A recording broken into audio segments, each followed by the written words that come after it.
de los hidratos de carbono. Sobre todo, va a permitir que su vida media sea un poco más larga. Entonces, la presencia de estos hidratos de carbono, además, obviamente, de influir en su función fisiológica, le va a conferir a esta hormona una vida media más larga.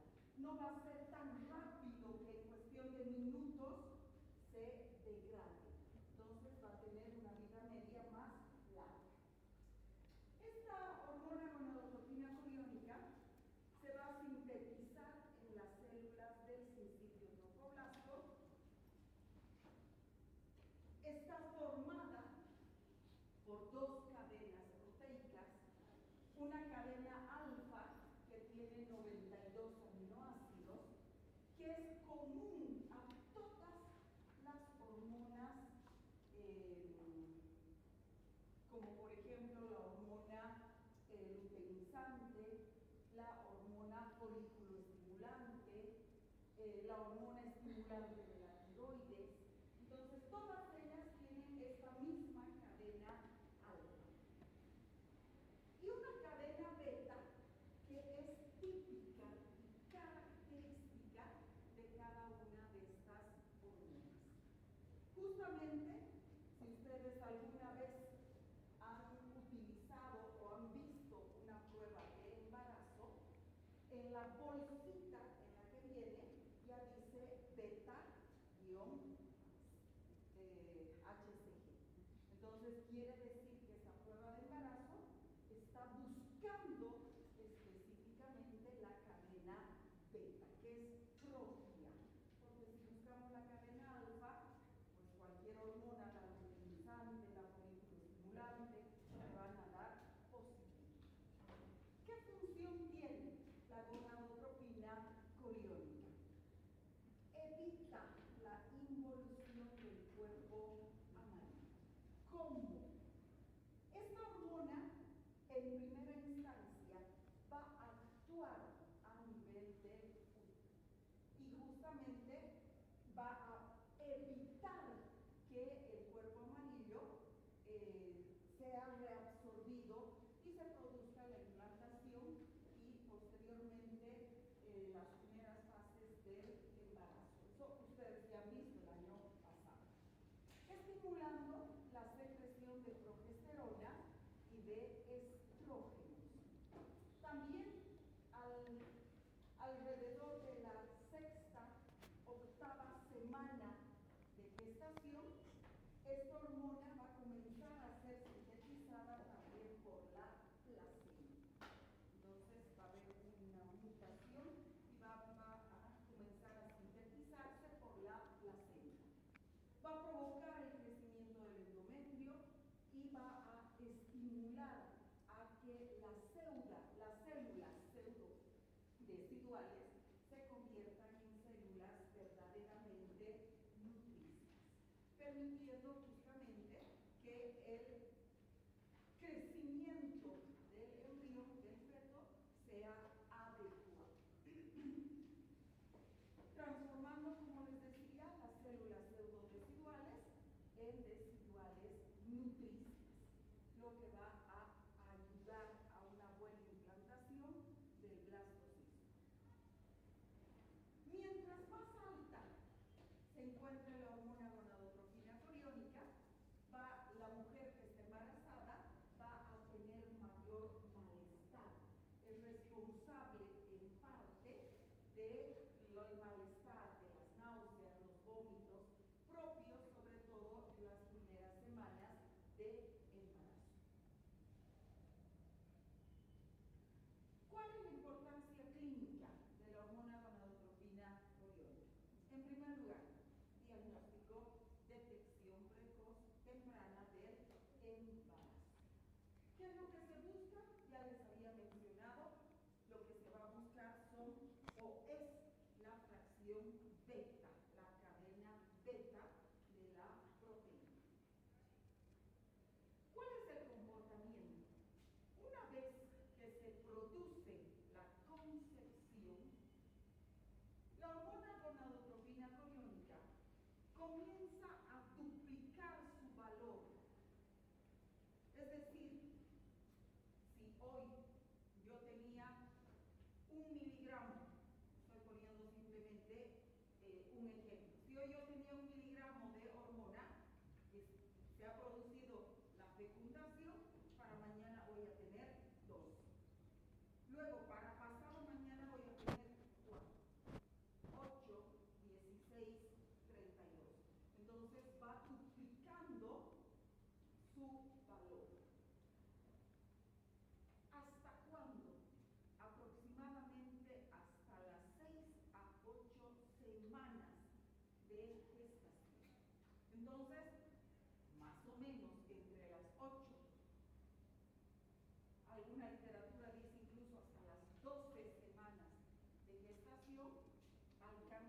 en circulación sanguínea, la hormona puede encontrarse ya elevada entre el sexto al octavo día después de la fecundación.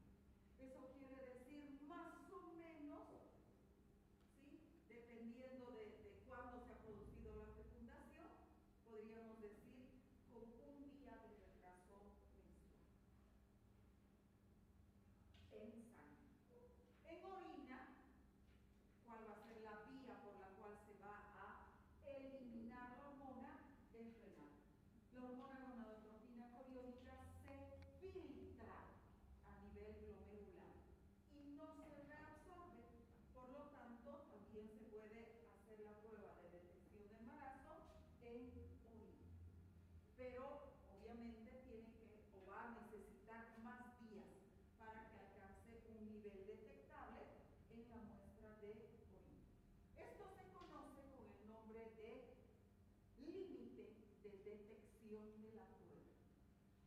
Lo hemos hablado en prácticas. ¿Qué es el límite de detección de una prueba, de una técnica?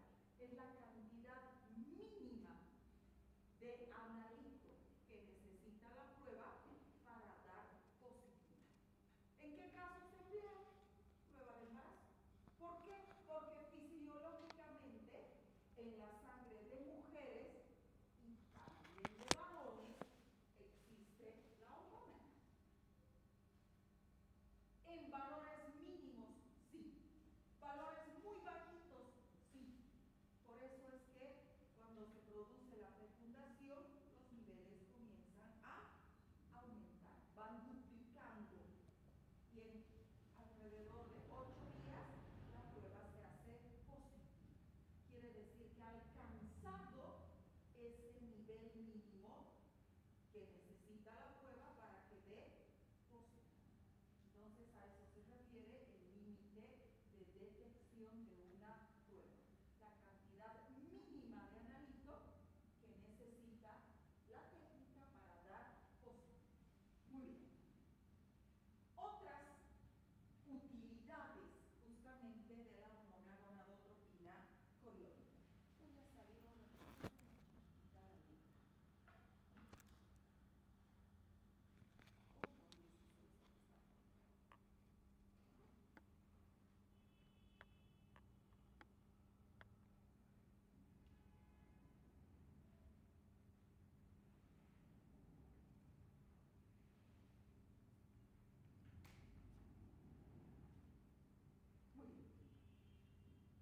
¿Cuál es la otra utilidad clínica?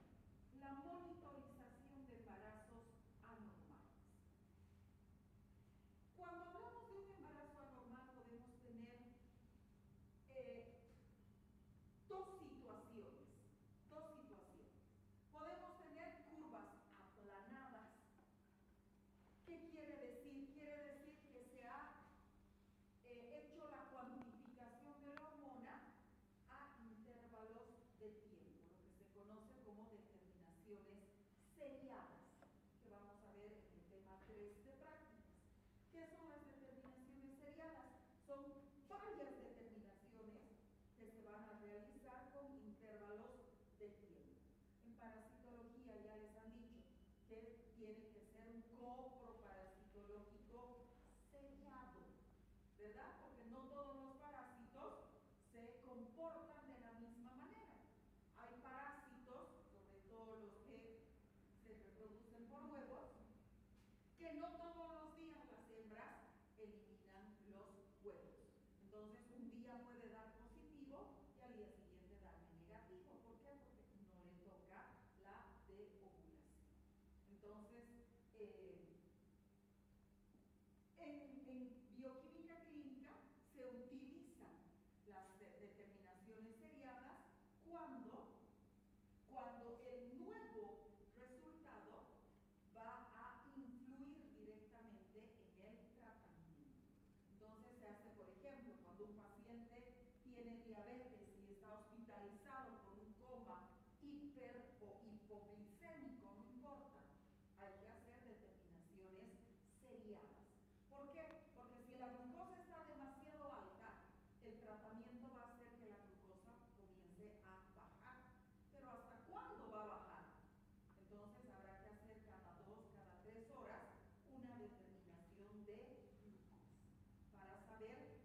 Entonces, estas determinaciones seriadas van a permitir justamente graficar a la primera, a la segunda, a la tercera, a la cuarta, a la quinta semana, cómo va subiendo la hormona gonadotropina colérica. Esta es una curva normal, alcanzando su pico máximo, como les decía, entre la sexta, octava, hasta las 12 semanas después de la gestación. Entonces podemos tener curvas aplanadas o que suben muy lentamente. Entonces, ¿qué significa? Que podría significar que hay un aborto espontáneo. Podría significar un embarazo ectópico o un embarazo anaembriónico. Quiere decir sin embrión. Entonces, en todas estas situaciones vamos a tener elevaciones muy lentas de hormona gonadotropina colérica. ¿Podemos tener lo contrario? Pues sí, elevaciones demasiado rápidas de hormona gonadotropina colérica. Y aquí estaríamos frente a procesos neoplásicos, lo que significa que la hormona gonadotropina colérica es un marcador tumoral. Ejemplos: drásticamente elevada en la mola hidatiforme. En este caso, si es una mola completa, entonces no hay embrión. Pero si es una mola incompleta, hay embrión, pero con demasiadas malformaciones genéticas. Entonces, la única solución es extirpación quirúrgica. Carcoriocarcinomas, tumores de endometrio, y en los varones, cuando la hormona se eleva, podría significar tumores testiculares. Se puede utilizar la hormona gonadotropina colérica clínicamente. Sí, hay administración de hormona gonadotropina colérica sin D. ¿Para qué? Para inducir la ovulación. Mujeres que no pueden tener familia, pero que hay ovulación, pero un mes sí, un mes no, un mes sí. Entonces, si es que otros tratamientos no funcionan, se le administra hormona gonadotropina colérica y esto induce a la ovulación. ¿Cuál es el problema? Que se pueden tener embarazos generales. No sale un hito como debería suceder normalmente. ¿Sí? Pueden salir 2, pueden salir 3 óvulos. Estimular también la maduración folicular. Entonces es muy importante también el tratamiento con hormona gonadotropina colérica. ¿Dudas? Una pregunta, doctora. Bueno, he visto eso de cuando un varón se orina en una prueba de embarazo de TSH, ¿por qué si sale positivo quiere decir que tiene cáncer? No necesariamente, pero sí podría ser un indicador. ¿Sí? Si un varón utiliza una prueba de embarazo y sale positivo, podríamos estar pensando en un cáncer testicular, porque los niveles están muy altos. ¿Sí? La orina de varón no debería dar positivo para embarazo. Y la última, la hormona lactógeno placentaria. La hormona lactógeno placentaria es una hormona típica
estimulando resistencia de las células blanco a las acciones de la insulina, lo que va a promover la disponibilidad de glucosa para el feto.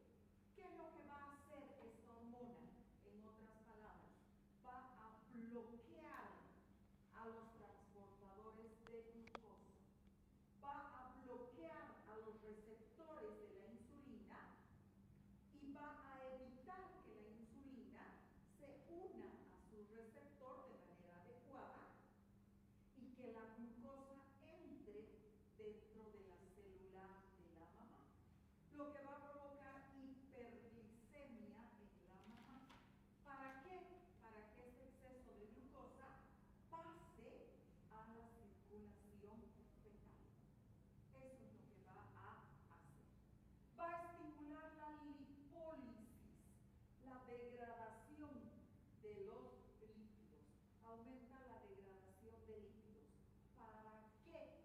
Como la glucosa se está pasando hacia el feto, entonces, ¿cuál va a ser la fuente de energía para la mamá? La lipólisis. La lipólisis.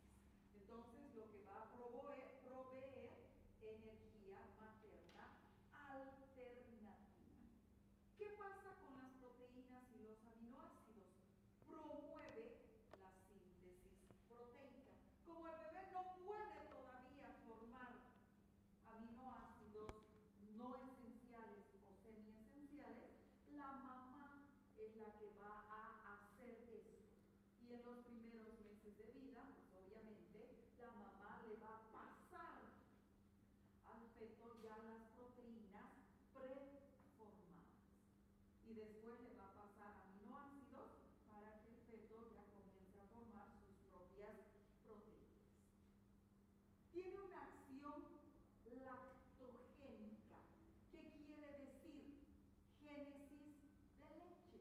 Entonces contribuye al desarrollo de las glándulas mamarias, juntamente con la prolactina.